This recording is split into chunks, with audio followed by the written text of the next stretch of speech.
Welcome to another episode of Veterans View here in beautiful downtown Phoenix City, Alabama, home of the American Legion Post 135. My name is Leroy Davis Jr., and I am the Senior Vice Commander of the Department of Alabama for the American Legion. And today on Veterans View, we have with us Ms. Karen McNealy-Boswell from Tuskegee VA, who's a social worker in suicide prevention and dealing with PTSD.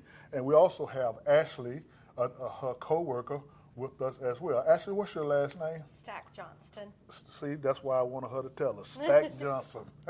Well, we want to thank both of them for being with us. And before we get into the interview section of the program, we want them to tell us a little bit about themselves, starting with Ms. Boswell.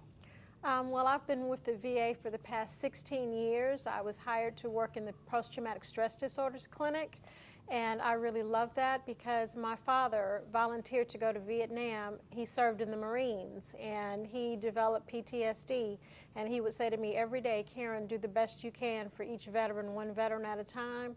So that's what I try to do in my job, even now with suicide prevention. Okay, thank you, Karen, for that. Now, Ashley, would you tell us something about yourself? Yes, my name is Ashley, and I've been working at the Central Alabama Veterans Healthcare System for the last 4.5 years. I started in substance abuse, but in February I started with the suicide prevention program. My father is a retired Army veteran. My father-in-law is currently serving as an Army chaplain, and my husband is in the Army National Guard. So veterans are very near and dear to me, and serving them in any way that I can is one of the most important things for me. And one of the things that I want to say before we really get into the program, when I retired in 1995 from the United States Navy, I went to work for the Department of Veteran Affairs, VA Medical Center in Tuscaloosa, Alabama. I worked there for 4 years in law enforcement, and I was the training officer. So I dealt with a lot of PTSD patients because Tuscaloosa is a major psychiatric hospital. And by doing that, that's what causes me to do the things I do now to work with veterans. And as I say to a lot of people, when veterans complete their career, they normally come home and go to work for the government again. So then they take another oath to support and defend the Constitution of the state of Alabama. We took the first oath to support and defend the Constitution of the United States of America, the second for our state. So veterans never stop serving. So when you are treating veterans, we are treating them so they can get better and get back involved in the community locally. So Karen, you and I have worked together before. We worked with the volunteer fire departments, training them in suicide prevention and dealing with PTSD. We work with the police department and the sheriff's department in the area doing the same thing, and I hope we're going to do that again here in the near future. So I want you to tell us about your program, you and Ashley, what y'all do. Suicide prevention is multifaceted. One of the things that we're charged with doing is making sure that we go out into the community, and we're mandated to do 5 community outreaches every month. And as Mr. Davis has said, that includes training police officers and sheriff's departments on what to do when you encounter a veteran. We're also mandated to go out to colleges and universities and talk to them about suicide prevention. As statistics show, veterans make up about 20% of the over 42,000 people that commit suicide every year.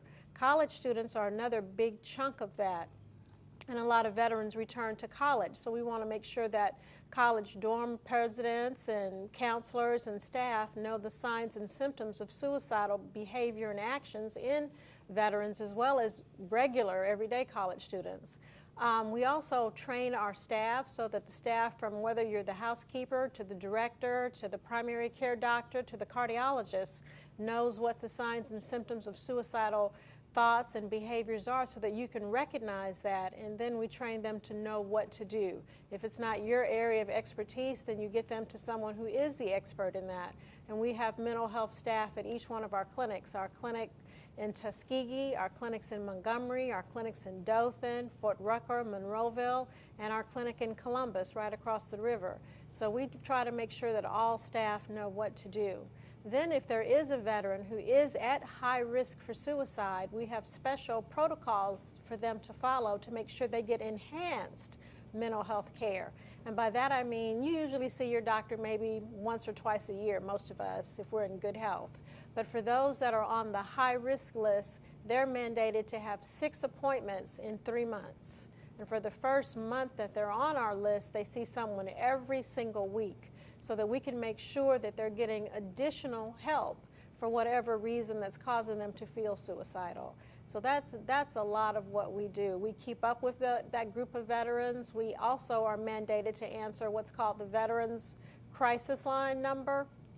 And that's been renamed now. It's got a brand new name. What's the new name for it now, Ashley? It's called the Military Crisis Line and the Veterans Crisis Line, because active duty personnel can also call and receive help if they're in crisis. You don't necessarily have to be having suicidal ideations. Any mental health crisis that you're experiencing, call the number and they will get you in contact with somebody that will help you. Yes, and so whenever you do call that 1-800 number, they have trained counselors on the line when you call immediately. And then at the end of their conversation with you, they ask, do you want to be put in touch with your local suicide prevention staff? And 9 times out of 10, the veteran or active duty person or family member will say, yes, I do want to speak to someone locally that can help me. So then we're mandated by law to make sure that we try to attempt a first contact with them within 24 business hours. So we respond to those calls as well, whether people are calling because their crisis is they can't pay their rent, or they're calling because their crisis is they are feeling suicidal or depressed, or their crisis is they have a loved one, they're concerned about them being off their medication. Whatever the crisis is, then it's our responsibility to get them hooked into the right services at the VA so that they get the care that they need. Oh, well, that's a mouthful.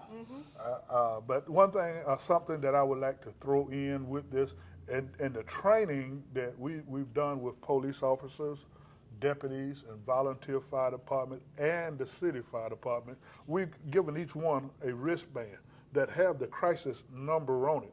And what I've asked them to do is when they go to a house and they are dealing with a veteran, is to ask the veteran that they need help. And if they do, and would they mind calling this number? And the officer or the fireman, whoever, stays there with them while they call that number and while they talk to a social worker or doctor or whoever is on the other end of the line. So they'll stay there while they do. Or if they feel that they can't talk to the veteran, they call me, and then I come out to the house. I've been called twice and been able to assist because everybody can't deal with a veteran. I work with veteran court also, so I go into the jails and talk with veterans as well and help get them into veterans court. So all of this tie in together with the big picture of how we are trying to take care of our veterans and get them the mental health and the medical help that they need to sustain life and to keep a family together. Is that, and I believe you was telling me, Ashley, earlier about a clinic, a conference you have coming up in Tuskegee? Yes, we will be having the Suicide Prevention Conference on Friday, September 15th at the Cavis Tuskegee campus, which is 2400 Hospital Road in Tuskegee. We're going to be highlighting topics such as substance abuse and suicide prevention, PTSD treatment for suicidality, which is when you're experiencing suicidal thoughts after you've come back from combat or you've had any kind of trauma that's kind of caused that stress to stay around. We're also going to be working with somebody from Tuskegee University who is going to be talking about how they are approaching the suicide statistics in the collegiate field. And if you would like more information on the conference, I encourage you to email me. My email address is ashley.stackjohnston@va.gov. Would you spell that last one, Stack Johnson, for us, please? Yes, sir. It's StackJohnston. Johnston. With a T. With a T. And and I said that for a good reason because people, if we talk too fast, they don't get it. So Yeah. we need to do that. But also, when dealing with PTSD, it can rub off on your significant other, correct? And they might need help as well. So Exactly. can you tell us something about how we deal with the family? concept because, excuse me, but because we do know that for combat veterans, we have the Vet Center that's available, and we do have one here locally in Columbus, Georgia on Macon Road. So can you go into that for me? That's one of the great pieces about the conference that's coming up. We're going to have a young man talk about how his family, how his behavior impacted his family, and how his family had to finally ask him to leave the home because he had such a negative impact on the family, but how the family educated themselves on PTSD so that they could know how better to help their combat veteran. And now the family's back together and thriving. So we're very excited to have that speaker be at our conference because he's going to share what that was like. And we want people to know that there is education out there for families. The Vet Center will seize families of combat veterans, and we're now trying to incorporate the families into our practice at the VA. Please come with your veteran to his doctor's appointment or his or her doctor appointment because your point of view on what's going on is so important. And also, as you said, you can become traumatized yourself living with someone who's suffering from trauma. It's called secondary post-traumatic stress disorder. And so people need to know that there's treatment available for that as well. And one of the organizations we're now partnering with is the National Alliance for the Mentally Ill, NAMI. And they do a lot of education for family members so that family members can understand whether it's post-traumatic stress disorder, whether it's major depressive disorder, whether it's schizoaffective disorder, whether it's bipolar disorder, so that they can understand these different disorders, what causes them, what are some things they can do to help the veteran better cope, what are some things they can do to help themselves better cope. So we're very excited about that partnership. That's great. One of the things that I like about the Vet Center is that when family goes in, active duty can go there, first of all. Active duty can go there, and their records are protected from their supervisor getting a hold to it because the family is involved. So if there's an active duty soldier out there, sailor, airman, or Marine, and you think that you and your family need counseling, you can feel safe by taking your family to the Vet Center and getting the counseling that you need as a family, and not having to worry about anybody trying to pull your medical records and take it. Even though the Vet Center is a part of the VA, they are separated for that very purpose, is to protect the family and give them the help they need. One thing about the Vet Center as well is a regular combat veteran can go there and his records can be protected as well. And the thing that's so unique about the Vet Center is they don't have traditional hours. They also work on the weekends and holidays in the evening. So if a veteran is working or their spouse is working, they still have the opportunity to receive treatment. And so that is an extra plus about the Vet Centers as well. And one more caveat to go on with that is, by virtue of me being a veteran, you get comfortable with one counselor, one doctor, where with the Vet Center, you stay with that counselor. You don't have to worry about being swung back and forth unless that counselor leaves, and then they have to let you know in advance that they are leaving. So that's a good plus for the Vet Center. And Karen, we're looking forward to you guys coming back, keeping you in the Phoenix City area so that we can do programs like this, but more importantly, get you back out to the fire departments, the volunteer fire department, the police department, and the sheriff department to do training. And last but not least, all of you pastors out there in the sound of my voice, this training that's coming up in Tuskegee on the 7th of September? 15th. 15th of September, you are welcome to attend because you have a lot of veterans in your congregation. And the more you know about PTSD and how to deal with how it affects the family, the better you are when it comes to counseling. So please attend some of these functions that we're making available to you. And if you can't and you want to know more, Carolyn, Karen, tell them how to get in contact with you. Again, my email address is Karen, Karen, .McNealy, McNealy, @va.gov. Or they can call me directly at 334-727-0550, and my extension is 3599.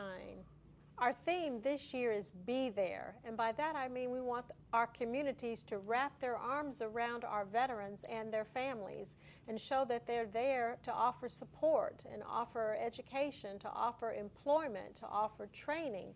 We want our communities to be there for our veterans. Well, thank you, Karen, and thank you, Ashley, because if you can contact one, you can contact the other. You have both email addresses, and we thank you for coming to the Veterans View and want you to keep us in your prayer. And remember, veterans, support those businesses which support you. CTV, Beam have been very good to us to allow us to broadcast to you those things that support you. So please support those businesses that support you. Thank you, and see you next time.